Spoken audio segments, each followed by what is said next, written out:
زما عزتمندو هغه به ضرور به ضرور الله جل جلاله میدان کې د هغوی په صف کې ودرېږي. دې دپاره دا خواري ده چې مونږ او تاسې په هره شوبه کې ځان استعمال کړو. الله راوستي الله راوستي الله زموږ انتخاب کړی دی او که بله هېڅ شوبه هم نه وه. زما عزتمندو د دعوت خبره خو د هر چا سره وکړو، ځان تیار کړو. نبی علیه الصلاة والسلام مبارک وی جبریل علیه السلام د الله پاک نه پوښتنه وکړله چې ای الله ما ته جنتونه راوښیه. وی نبی جبریل علیه الصلاة والسلام مبارک ورته زما عزتمند ورونو او الله پاک ورته وفرمیل چې زه جنتونو ته لاړ شه. جنت ته لاړه ستړی او ستومانه شولو. آخر یو ځای کې جبریل علیه السلام ته الله ډېر لوی طاقت ورکړی. پوښتنه وکړه ربه جنتونه اخوا نور هم شته؟ خبره خو اورئ انشاءالله څوک به وځنی که نو الله پاک ورته وفرمیل چې جبریله تر اوسه پورې د ابوبکر د یو کور یوه برنډه نه ده والی. تر اوسه پورې د ابوبکر رضی الله عنه د یو کور یوه برنډه دې نه ده والی.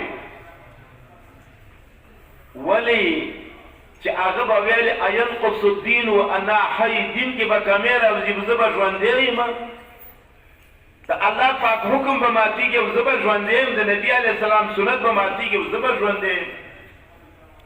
زما ورونو الله موږ او تاسو ته یو موقع راکړې، څوک تنخوا نه راکوي، شاباس په دې کار کې نشته، وهوه پکې نشته، زنده‌باد و مرده‌باد پکې نشته.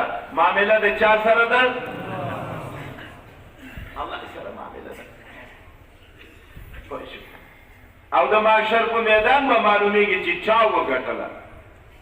خو د ګټونکو دپاره الله جل جلاله شرایط ښودلي دي، ترتیبونه یې ورته ښودلي دي، نظام یې ورته بیان کړی دی چې ګوره که داسې ژوند کې ته به کامیاب یې او که داسې ژوند نه کې ته به ناکام یې. د شپې ژوند یې مونږ ته ښودلی نبي قرآن عظیم الشان کې چې مونږ د شپې یا ایها المزمل قم الليل، ای کمبله کې تاوه ودرېږه د شپې،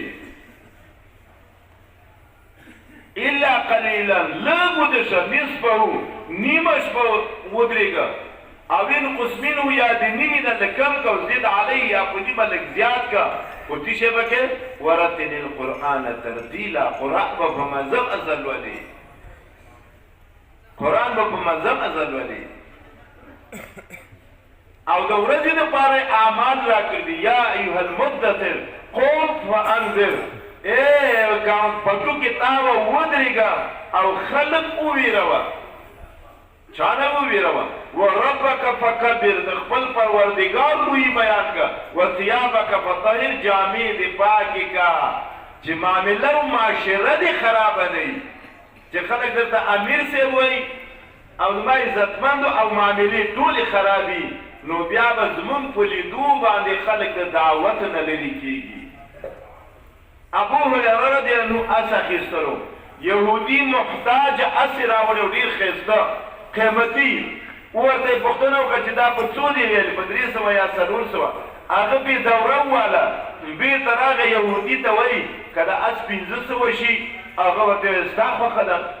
بیا یې ورته ویل که دا 600 شي، ویل یې ستا خوښه ده.